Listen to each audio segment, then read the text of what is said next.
area formulas, which is why you need to be writing them down, even the simple ones, because you're going to end up with a lot of them. But every single area formula is going to come down to a rectangle, or at least a parallelogram. So today we're going to do area of trapezoids, rhombuses, and kites. We'll lump the rhombuses and kites together because we can do them pretty much the same way. I'll talk mostly about trapezoids though.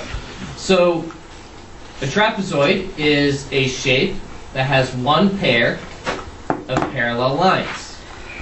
Okay, so in this case, the top and bottom of this is my thing. Okay, so there's my trapezoid. And I'm going to call this base 1, and I'm going to call this down here base 2. And hopefully this cooperates with me, because I want to copy that. Copy. And I want to paste that. And what we do, let's try that again. Paste. Okay, so I want to take that, I actually rotate it around, and hopefully it'll let me move this. Yes, let me move that.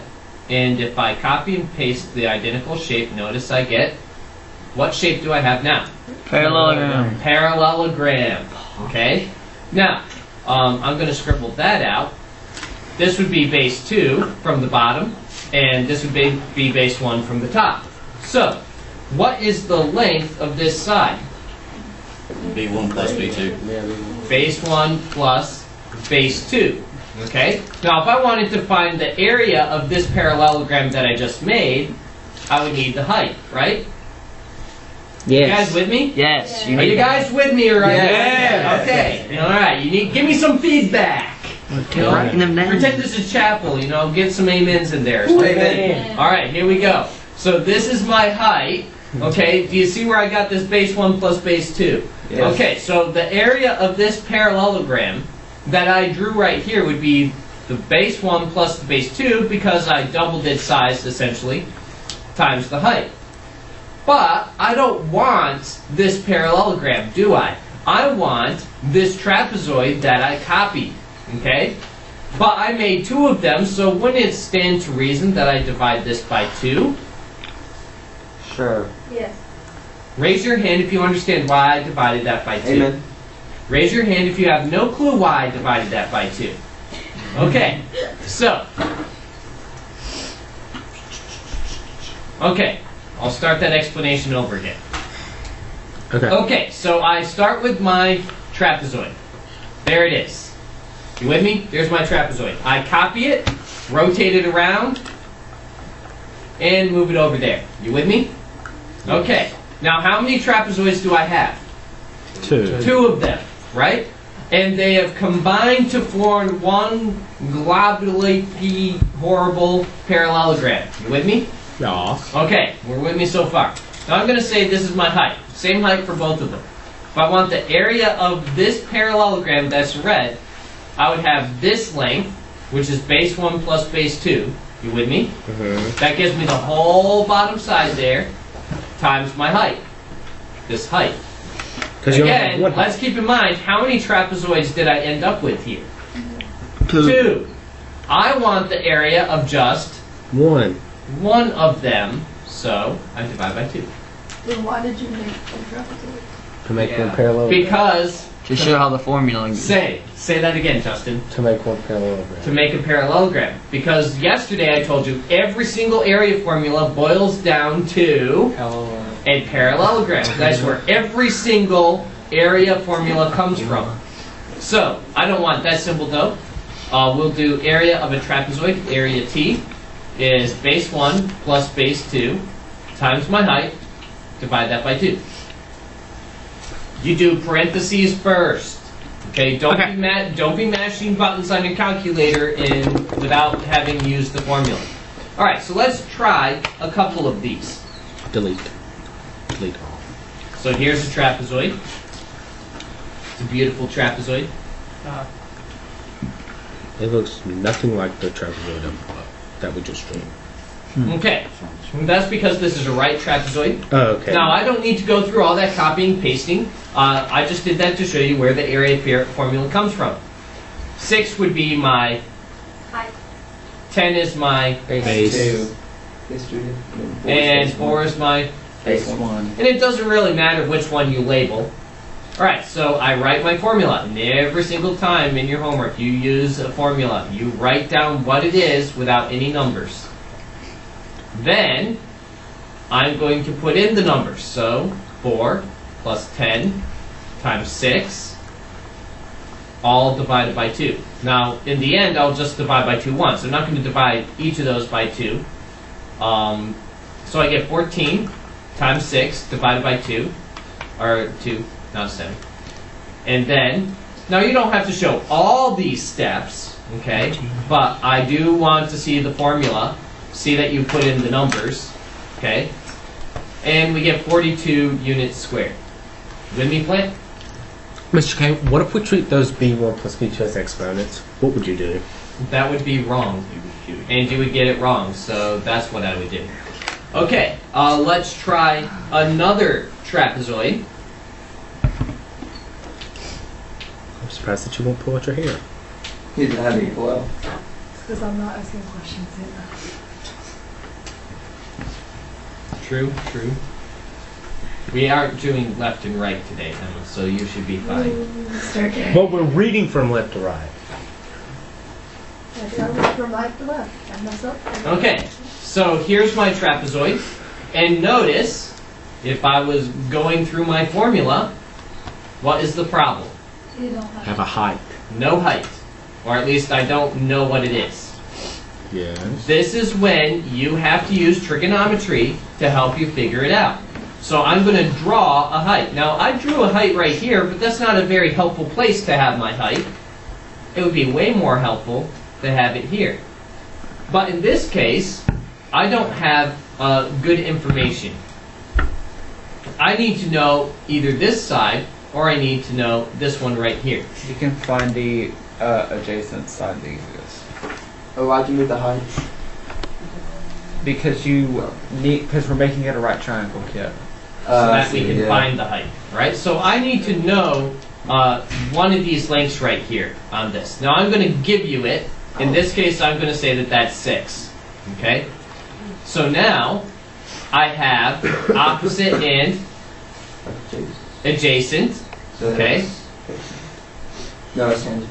Tangent. So tangent of 45 gives me my height over 6. So my height is 6 tan 45. What's 6 tan 45 to the nearest hundredth, let's say? Mr. K, It comes out as a whole number of 6. I lost 2. How'd you No. get 6? Yeah. I He said, just made it up. this is why we listen. I said, we need to know these. I'm going to tell you this is 6. Okay. Okay? I told you that. It's 6. Yeah, that's the. Okay? And so this is 6, is what I'm being told is the height. Okay, so we found that, and now we can use our formula. Base 1 is 8. Base 2 is 14. My height we found is 6 and 2. Now that height of 6 we calculated using trigonometry. So 22 times 6 divided by 2, I get 66 units squared. Let's do one more trapezoid that involves trigonometry. Thank you. But this time, I'm not going to tell you this side. You're going to have to figure it out.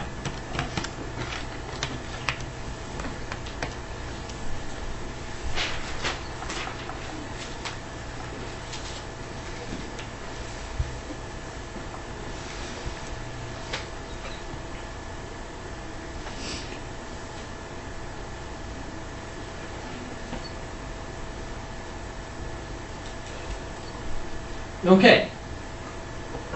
Now, I have given you some information here that narrows down our possibilities and how we can figure this out. Because these two sides are the same length and these two angles are the same size, I know that this is an isosceles trapezoid. And since this is an isosceles trapezoid, I know that this little length, and if I copied my height over here, and this little length would have to be the same. So if I do 12 minus 9, I'm going to get 3. Do we see why I'm doing that? From here to here would have to be how long? 9. Okay, let's think about what I'm saying. From here to here should be 9. Why? Because from here to here is 9. Okay?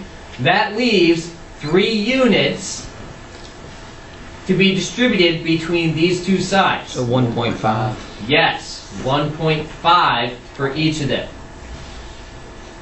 So in many of your shapes, you're going to have to figure out these little extra things, which is why I expect you to draw a picture. Do not be writing in your textbook. Draw the picture.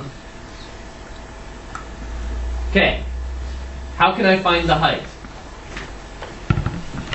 Oh, now you can do the opposite over just tan 65 equals h over 1.5. Yes. And now we'll multiply both sides by 1.5. And what do we get approximately for our height? 3.2. 3.2, give me the 100th place. 1. Okay.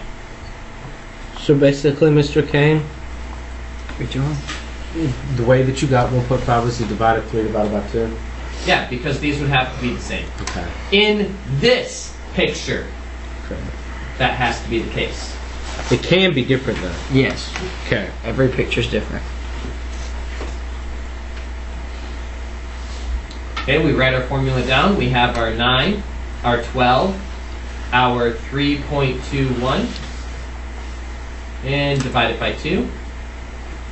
And the area of this trapezoid would be 21 times 3.21 divided by 2. We'll go ahead and do that. What do we get? 33.7. Units squared, whatever our units happen to be. Okay, we're going to move on from trapezoids then, and we are going to do kites and rhombuses. I'm just going to lump kites and rhombuses together because you actually do them the same way. Now, a rhombus is a parallelogram. So if I gave you this rhombus and I said, well, this is 6, and I tell you this is a rhombus, what do I know about all these sides? They're equal. Yes, they are all 6. Okay? More squared. Okay. It doesn't have all the same angles, yeah? So I could give you a height here, and then if I gave you the height, you would just do a parallelogram formula. You with me? Mm-hmm. Yes. Okay. Yes. Let's say I don't give you the height, and I tell you, well, this angle right here, that angle is 70 degrees. Now what do I need to do? Then you gotta do the you gotta figure out the little angle thing. I need to find my height. Yeah. Okay, so look at this triangle. Now I don't know what that is. And I have no way to find it as of yet. But you already have I don't, but I already have a side, don't I? Mm-hmm. Okay? So on that triangle that's in red, okay, I have the 70 degrees here. I have my height. I don't know what this is, but nor do I care what it is. And I have a 6. I have opposite and adjacent, so sine 70 equals h over 6. Multiply both sides by 6. You get 5.6. 3. 5.63.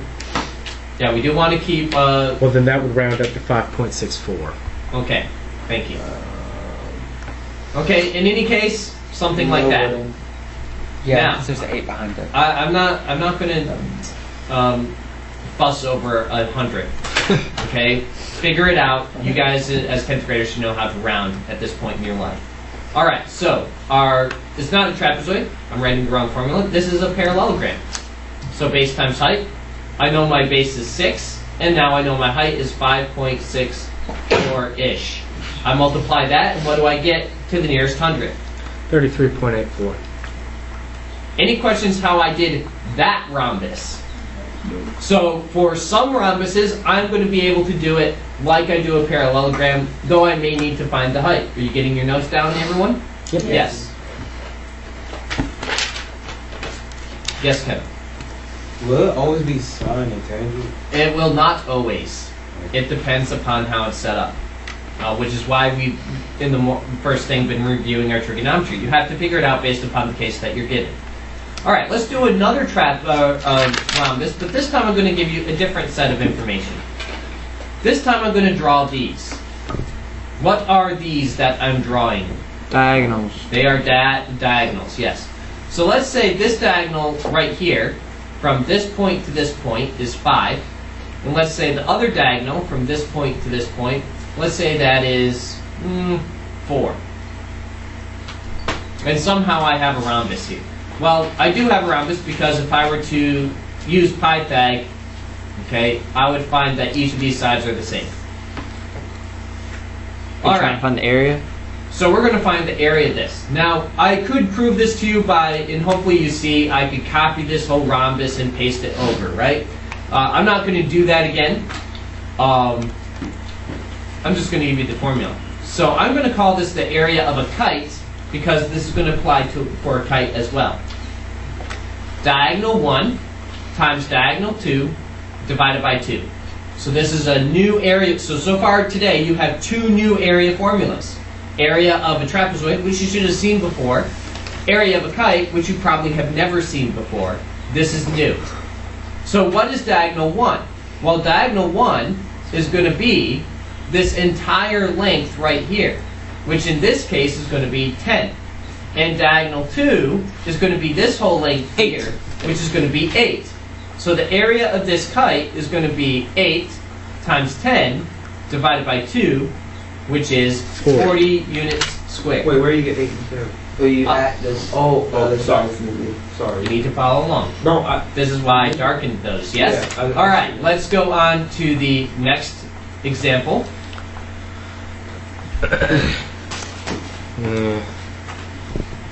Give you some diagonals. Now, you have to be careful about how they're giving you the information. So sometimes they might give you this whole thing and this whole thing, in which case your life is a little bit easier. Yay. Okay, so area of a kite is diagonal 1 times diagonal 2 divided by 2. 12 and 9. 12 times 9 108. and 54 units squared. So this formula that we're using for rhombuses, we're also going to use for chi. Yes, which will Okay. be our next example, because it's the same concept. Like I was saying here, I didn't show you it, but if I copied and pasted that, which this is a parallelogram, but if I copied and pasted it, all the things work out. I could find the area of this triangle, multiply by 4, which, let's just see here. The area of this triangle is easy to find, by the way. What's the area of this triangle? We have that triangle. Over times It's 9. 10. Then I have 10 here, 10 here, 10 here. But wouldn't you divide it by 40. 2? It did. I 5 did. times 4 is 20. Oh, okay. Okay, so 40, you know, Oh, okay. formula proven. Okay, same thing for a kite. Let's do a kite. Kites. I like to fly those things.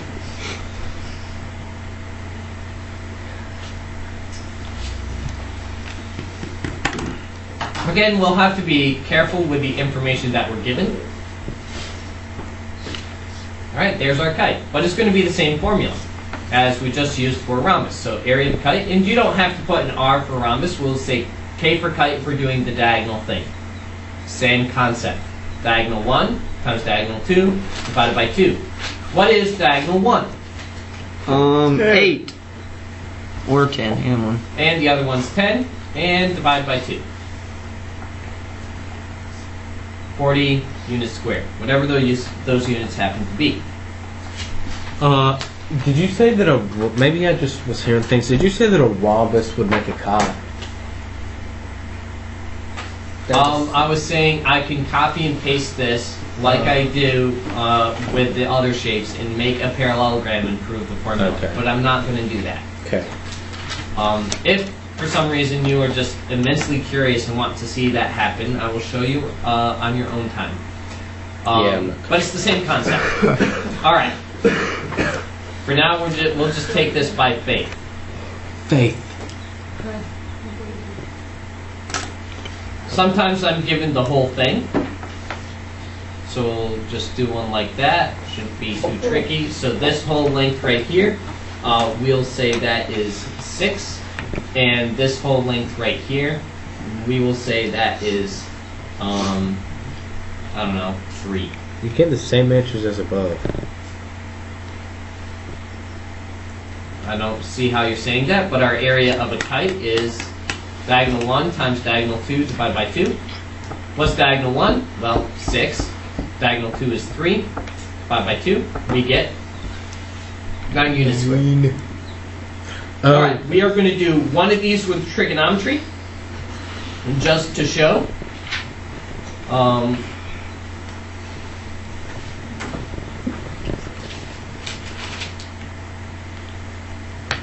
Will this trigonometry be on time?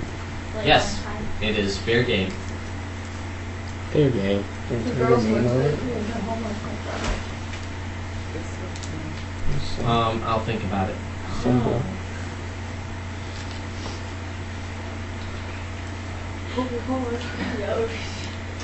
We play Let's see Antioch. here.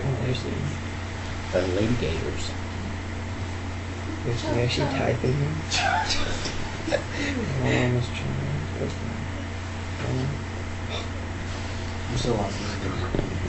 We beat them before. We could wait. Scrub is cool. I'm not giving you enough information. What kind of shape is this? Is this a kite? I don't know. I don't want to think through it. I was trying to make up a problem, but sometimes that just doesn't work out. Honestly, So why is paying me as an adult? I don't want to think through it. I'll give you one that's already made. That way I know it should work out. I was trying to avoid the roots here. Alright, there we go. Ooh, That's much better. that monstrosity. Okay, so there's our kite. And that 6 is going to be the length from that center to this Oh. edge. Okay. It's not the whole thing. Alright, so I need to find the diagonals. Now with this 45-degree angle, I can get this side and this side. Any questions on how I'm going to be able to do that? Okay, so let's get, we will call this X. We'll call this Y, just for our ease. Let's get X first. So X is going to be, we have adjacent and hypotenuse, so that's cosine. See, sometimes it's different depending upon the problem. X over 9 root 2. And I'm going to multiply both sides by 9 root 2. Cosine of 45. Now the cosine of 45 happens to be root 2 over 2. So I'm going to get a 9. I think I'm going to get a 9. Nice. Yes. So X is 9. And then to get Y, look what we do. Sine of 45 is going to be Y over 9 root 2. And I would multiply both sides by 9 root 2 sine 45. Sine 45 happens to be also root 2 over 2, which means I'm also going to get 9. So this is 9. Y is also 9. Alright, so drawing this again, just slightly larger so we can see. Here's what we figured out. We figured out this is 9. We were given that this is 6. This is 9, and this is 9, which means D1 would be 15, and D2 is going to be 18. And then we use our formula. With that, we'll say we are done today. With no